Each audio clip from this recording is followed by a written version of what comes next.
Shalom bien-aimés dans le Seigneur, Shalom. Que la main de notre Seigneur soit avec nous, que sa grâce se repose sur nous, au nom de Jésus-Christ, Amen. Et aujourd'hui, j'aimerais que nous puissions parler de Jean, chapitre 1, le verset 12. Je lis au nom de Jésus-Christ. Mais à tous ceux qui l'ont reçu, à ceux qui croient en son nom, elle a donné le pouvoir de devenir enfants de Dieu. Amen. Nous allons parcourir jusqu'au verset 13. Lesquels sont nés, non du sang, ni de la volonté de la chair, ni de la volonté de l'homme, mais de Dieu. Amen. Sur ces deux passages bibliques-ci, nous comprenons une chose. On ne naît pas, nous ne sommes pas nés enfants de Dieu déjà. Nous sommes devenus enfants de Dieu. Amen. On devient enfant de Dieu. Dieu, nous sommes nés pécheurs. C'est la raison pour laquelle quelques-uns parmi nous sont nés étant initiés dans la sorcellerie, sont nés avec des maladies bizarres, mais lorsqu'ils deviennent enfants de Dieu, tout ce qui était comme maladie dans leur corps, par le biais du Saint-Esprit, dans la conversion, le Saint-Esprit fait disparaître cela. Amen. Donc l'Écriture nous dit ici, dans le livre de Jean, chapitre 1, à tous ceux qui l'ont reçu qui? À tous ceux qui ont accepté le Seigneur Jésus-Christ comme leur Seigneur et Sauveur personnel. Lorsqu'on accepte Jésus-Christ, qu'est-ce qui change en nous réellement? Qu'est-ce qui change en nous? Est-ce que c'est la chair? Est-ce que c'est le corps? Est-ce que c'est l'âme? Est-ce que c'est l'esprit? Lorsqu'on accepte Jésus, il y a ce qu'on appelle la régénération. On régénère. Souvenez-vous, je suis en train de voir cette femme qui était courbée pendant 38 ans. Sa colonne vertébrale, elle était courbée. Mais la Bible témoigne que lorsque Jésus l'avait vue, Jésus avait dit, elle aussi, elle est fille d'Abraham. Donc elle a aussi droit à un miracle par la grâce de Dieu. Et Jésus avait imposé ses mains sur elle et elle s'était redressée. Amen. Devenir enfant de Dieu, c'est l'Esprit de Dieu qui doit nous enrôler. L'Esprit de Dieu doit être formé en nous. Lorsqu'on n'est pas enfant de Dieu, notre âme, notre esprit, ce qui nous enrôle, c'est l'esprit du monde. Ce sont les esprits. Mais lorsqu'on devient enfant de Dieu, le Saint-Esprit maintenant vient maintenant nous enrôler, Amen. Il entoure notre âme. Amen. Mais bien aimé dans le Seigneur, lorsqu'on nous parle de la nouvelle naissance nous donne la capacité d'avoir l'éternité. Amen. La nouvelle naissance nous donne la capacité d'avoir l'éternité.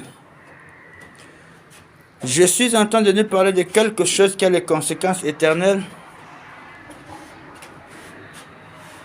Amen. Une nouvelle naissance bien expliquée, une nouvelle naissance bien comprise, elle nous donne l'éternité. Amen.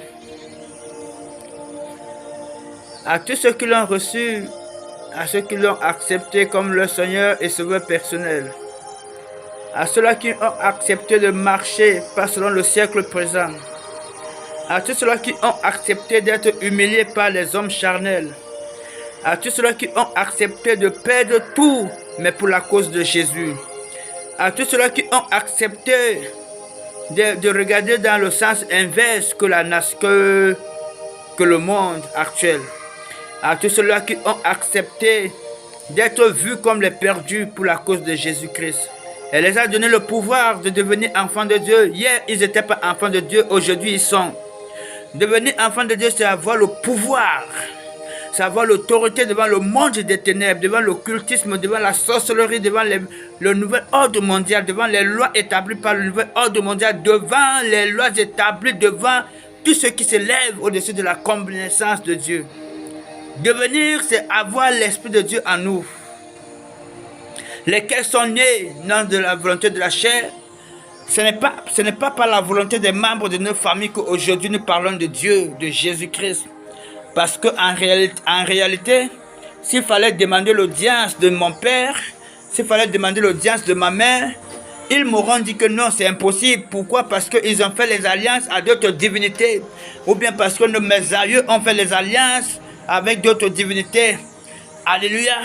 Ce n'est pas par mon vocabulaire, ce n'est pas par la connaissance que j'ai dans ce monde-ci. Parce que s'il fallait regarder qu'il faut avoir le bac ou bien la licence pour parler de Dieu, c'est que je suis disqualifié parce que l'école, j'en ai pas fait. Mais ce n'est pas la volonté de Dieu qu'aujourd'hui je suis enfant de Dieu, que tu es enfant de Dieu. C'est la raison pour laquelle lorsqu'on devient enfant de Dieu, la première des choses, je pourrais dire un cadeau, l'Esprit de Dieu qui est le Saint-Esprit de Dieu vient habiter en nous. Et nous devenons maintenant des hommes dangereux pour le monde des ténèbres. Bien-aimé, la nouvelle naissance nous donne l'éternité. Une nouvelle naissance bien comprise nous donne l'éternité. Je suis en train de te parler, toi mon bien-aimé, que nous puissions comprendre l'impact éternel de la nouvelle naissance. Lorsque réellement on est de nouveau, on ne va plus nous parler on ne va plus se retrouver en train de toucher aux interdits. C'est quoi l'interdit aujourd'hui? Aujourd'hui, nous sommes en train de constater que l'interdit ne fait que monter de dimension en dimension. Aujourd'hui, nous sommes en train de façonner. Aujourd'hui, nous sommes en train de vouloir corriger notre Créateur. Ma Bible témoigne que lorsque Dieu avait tout créé, il avait dit tout était très bon. Mais aujourd'hui, toi et moi, nous sommes en train de dire à Dieu que non. Tu as très mal fait, il fallait me créer ainsi, ainsi. Et là, déjà, nous ne sommes plus sur la cadence de la nouvelle naissance.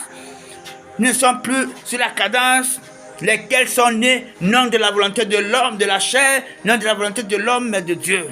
Lorsque nous sommes en train de rectifier, lorsque nous sommes en train de vouloir corriger Dieu, ça veut dire que nous sommes en train de lui dire indirectement que même si lui ne voulait pas que nous venions dans ce monde-ci, nous devrons venir. On allait venir par force. Amen. La nouvelle naissance en Jésus-Christ, qui est lié avec Jean 1, le verset 12 jusqu'à 13, nous donne la supériorité sur les liens de sang, lesquels sont nés non de la volonté de la chair. Lorsqu'on parle de la volonté de la chair, c'est les deux côtés, côté paternel, côté maternel. Les lois établies, les malédictions liées au sang. Ce n'est pas à cause des malédictions liées au sang de famille que nous sommes devenus enfants de Dieu. Non, ce n'est pas à cause de ça. Parce que s'il fallait demander à ceux de nos familles, alléluia. Mais bien aimés dans le Seigneur, aujourd'hui, nous devrons chérir cette nouvelle naissance que nous avons acquise gratuitement. De la même manière, nous l'avons reçue gratuitement. De la même manière, nous sommes devenus gratuitement. De cette même manière que si nous n'arrivons pas à la conserver, elle nous sera ravie. Dommage qu'aujourd'hui, d'aucuns disent que l'éternité ne se perd pas. Oui, l'éternité se perd pour quelqu'un qui n'a pas pu garder sa vie dans la sainteté, dans le dépouillement. Aujourd'hui, nous sommes en train de constater que la sirène des eaux, en d'autres termes, l'esprit Jézabel, ne fait qu'avoir l'autorité sur les enfants de Dieu. Mais on dirait que c'est impossible, oui.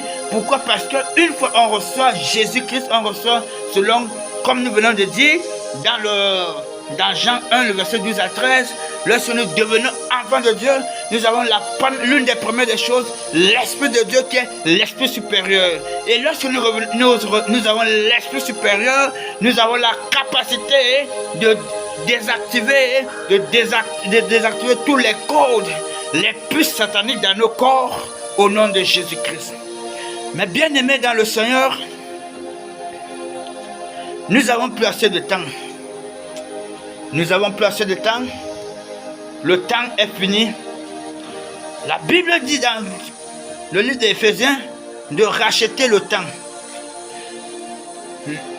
Le temps que nous devons racheter, nous devons l'amener dans la prière, dans la méditation de la parole de Dieu, dans le jeûne. Rachetons le temps. Ne restons plus dans la distraction, dans les novelas, dans le commérage, dans les murmures. Voilà les choses qui ne sont pas bien pour la bienséance. Un enfant du royaume des cieux va commencer à s'en occuper des choses qui concernent son royaume. Nous avons d'ailleurs 2 royaumes. Nous pouvons voir comment les mondains s'en occupent des choses de leur monde. Ils font les Jeux olympiques, ils font des projets, comment bâtir des maisons, des buildings, comment, selon eux, dans leur monde, ils font les projets à long terme. Une fois nous sommes devenus enfants de Dieu, nous avons la régénération des pensées. Nos pensées ne sont plus comme des pensées d'hier, elles deviennent les pensées que si par la grâce de Dieu, si Dieu permet que je fasse, je vais le faire. Si Dieu ne permet pas, si Dieu n'approuve pas, je ne vais pas le faire. Amen. La première partie, nous allons arrêter là. Par la grâce de Dieu, nous y reviendrons. Que le Seigneur nous inspire. Au nom de Jésus-Christ. Amen.